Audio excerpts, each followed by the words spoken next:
వి gold trusted gold buyers తాకట్టులో ఉన్న బంగారాన్ని విడిపించి ఈ రోజు ఉన్న మార్కెట్ ధరకే కొనబడును. మరిన్ని వివరాలకు సంప్రదించండి 7771077720.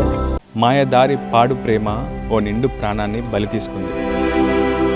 పంచ ప్రాణాలుగా భావించిన కన్న కొడుకును తల్లి నుంచి దూరం చేసింది. ఆ తల్లి సరస్వతి దిక్కులు పెక్కటెల్లేలా రోధిస్తుంది. నాకెవ్వరు దిక్కు లేరండి. ఇప్పుడు నా కొడుకుని నాకు కాకుండా చేసి నౌసిన్ అనే అమ్మాయి మా ఇంటికి కూడా వచ్చిందండి. నేను చేసుకుంటా విఘ్నేషన్ తప్ప నేను ఎవరిని చేసుకోను.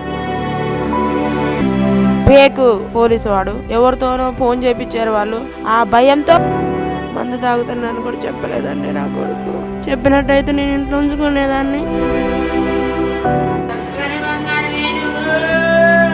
మీ అమ్మాయి మళ్ళీ మెసేజ్లు పెడుతుంది, మీ అమ్మాయిని కంట్రోల్లో పెట్టండి, నేను కంట్రోల్లో పెడతా అని చెప్పిండు. మళ్ళీ మా వాడినే బెదిరియటం మొదలు పెట్టండి. హింసించి చంపినట్టుంది సార్ అది.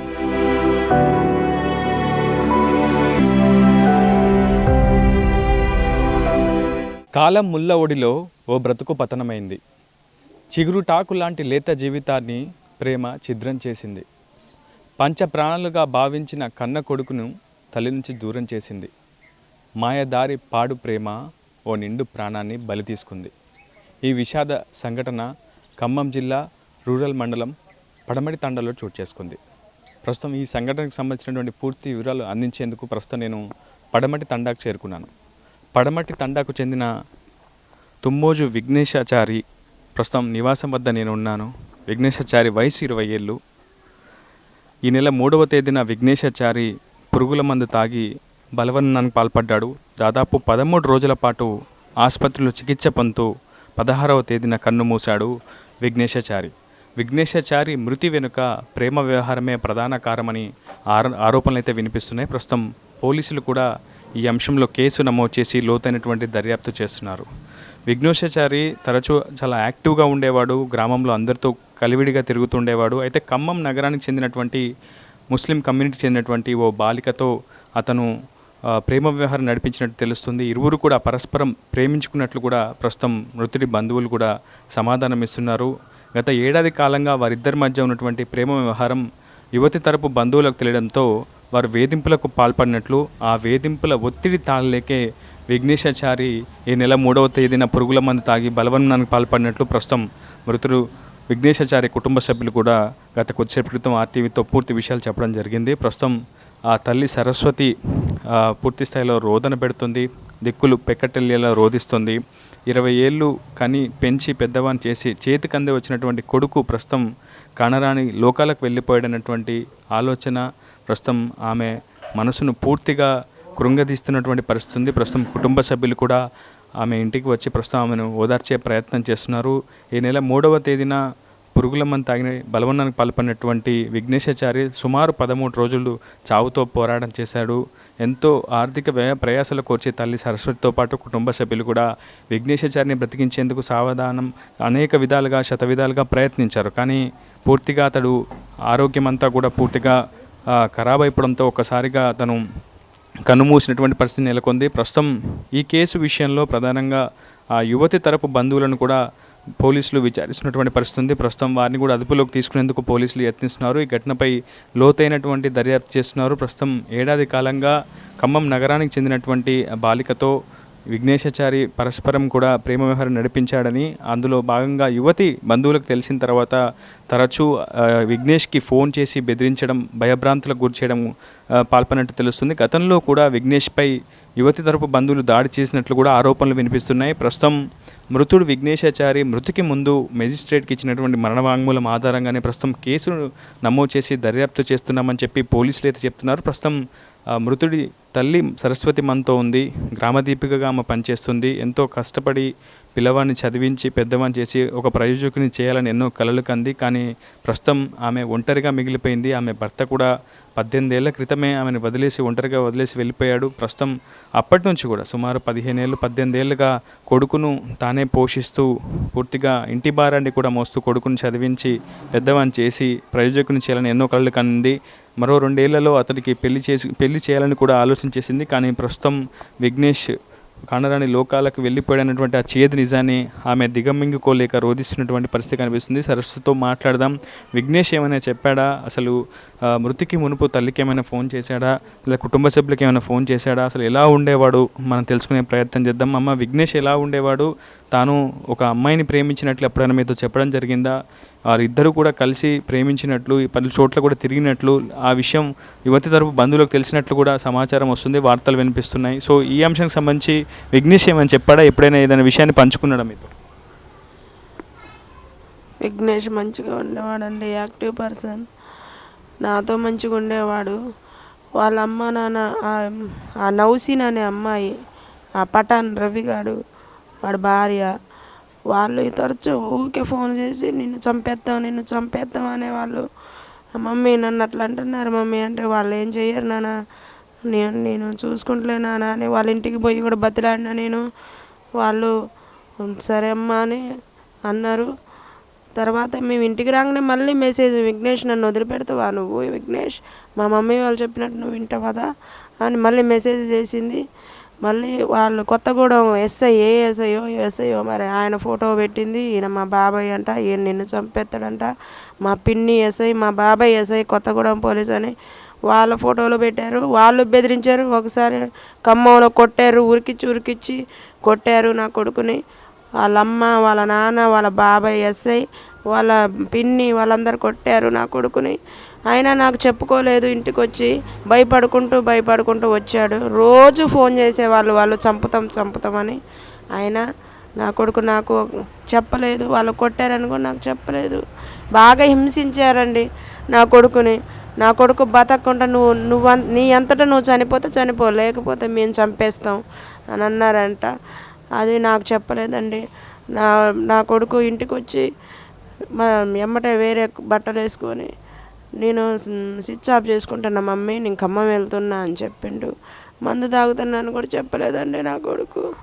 చెప్పినట్టయితే నేను ఇంట్లో ఉంచుకునేదాన్ని. డబ్బులు తీసుకొని పోయి ఒక అర్ధగంట తర్వాత మందు ఫోటో పెట్టిండు. తర్వాత తాగేసిండు. నేను ఇంకా మా పక్కింటి వాళ్ళు వాళ్ళందరం మేమందరం దొరాడుకుంటూ పోయేకల్లా మందు తాగేసిండు. అప్పుడు భర్త లేకపోయినా ఎంతో కష్టం చేసి విఘ్నేష్ని ఈ స్థాయి వరకు తీసుకొచ్చారు. 20 ఏళ్ళుగా అతన్ని ఒంటరి మహిళ అయినప్పటికీ పెంచి పెద్ద చేశారు. కానీ ఇలాంటి నిర్ణయం తీసుకోవడం, నా కడుపులో ఉన్నప్పుడే వదిలిపెట్టిపోయిండు నా కొడుకు. నా మొగుడు వదిలిపెట్టిపోయినా కానీ నేను గ్రామదీపిక పని చేసుకుంటూ కూలి పనులకి వెళ్తూ నేను నా కొడుకుని సాదుకుంటున్నా, ఇంట్లోనే ఉంచుతున్నా.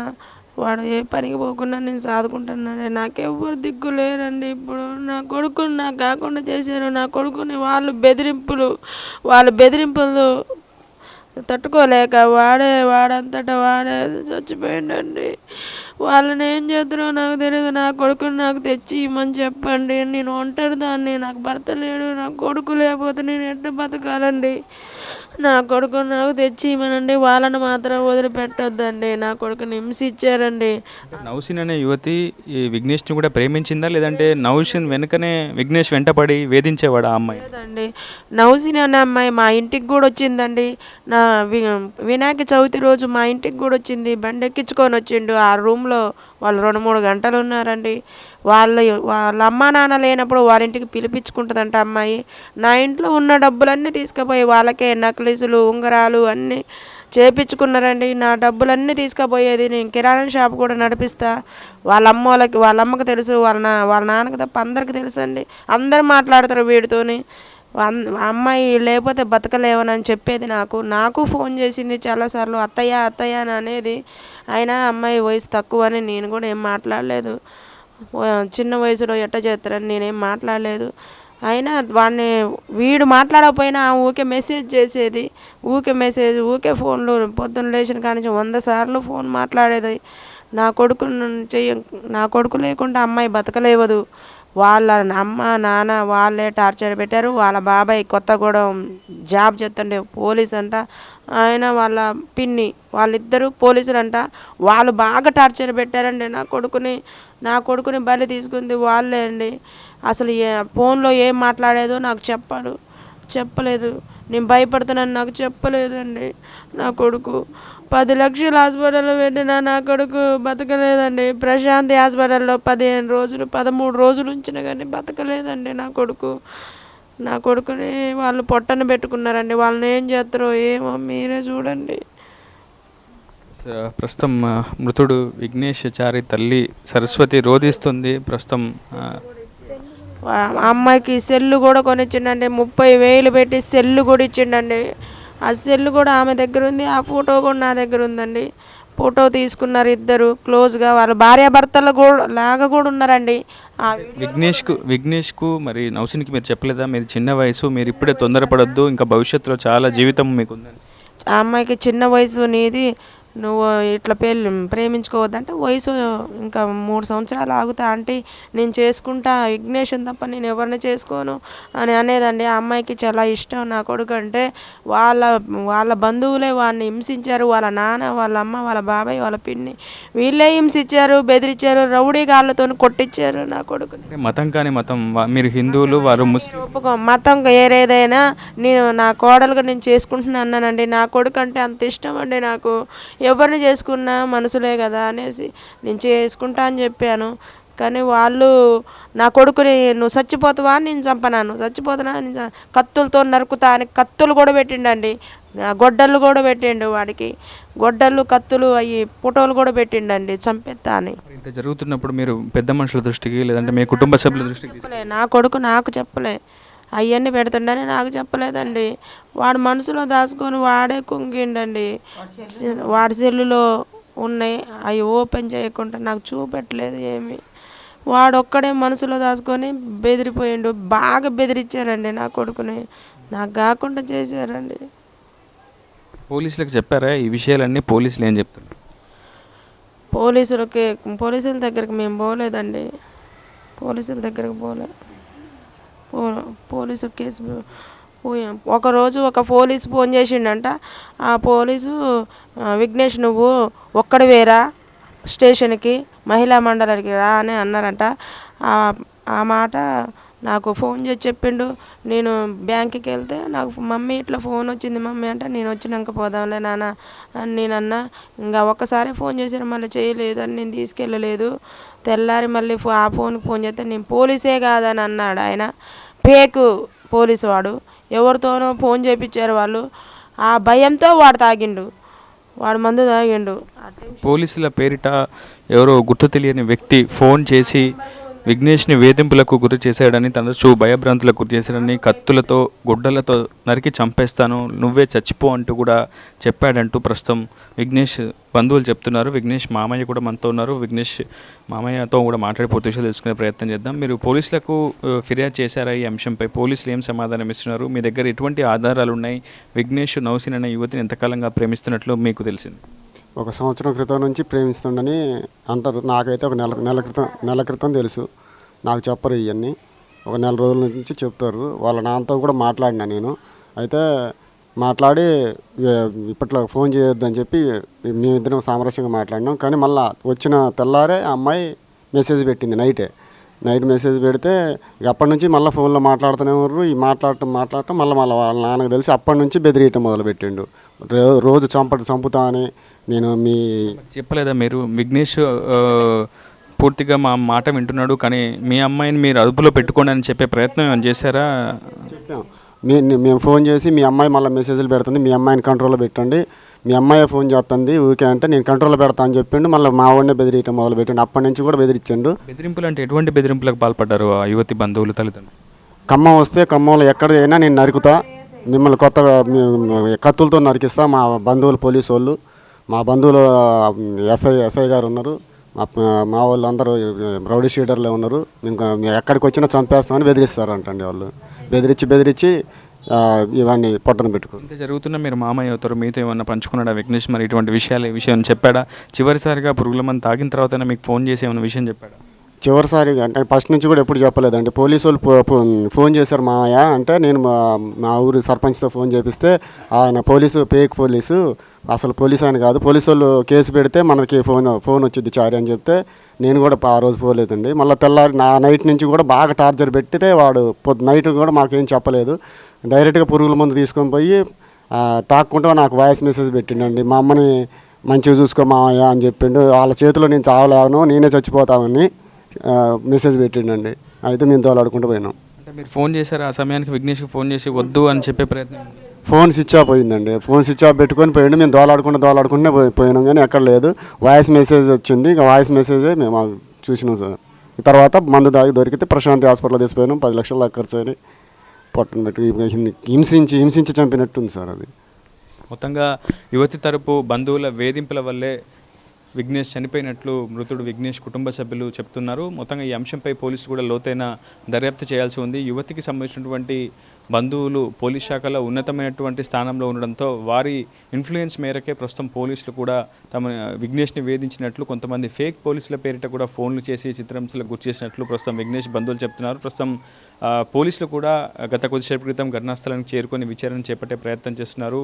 మృతుడు యొక్క మొబైల్ ఫోన్ కావచ్చు, అతని మొబైల్ ఫోన్లో ఉన్నటువంటి ఆధారాలను కూడా సేకరించే ప్రయత్నం చేస్తున్నారు. మరోవైపు నిందితులను కూడా వెతికే పనిలో ఉన్నామని, త్వరలోనే వారిని అదుపులోకి తీసుకొని రిమాండ్కి తరలిస్తామని చెప్పి పోలీసులు చెప్తున్నారు. ఏదేమైనా 20 ఏళ్ల వయసులోనే కానరాని లోకాలకు వెళ్ళిపోయి తల్లిని ఒంటరి చేసినటువంటి విఘ్నేష్ తప్పుడు నిర్ణయం తీసుకున్నాడంటూ కూడా ప్రస్తుతం స్నేహితులు కూడా కన్నీరు మున్నీరుగా విలపిస్తున్నటువంటి పరిస్థితి. ప్రస్తుతం ఆ తల్లి ఒంటరి అయిపోయింది.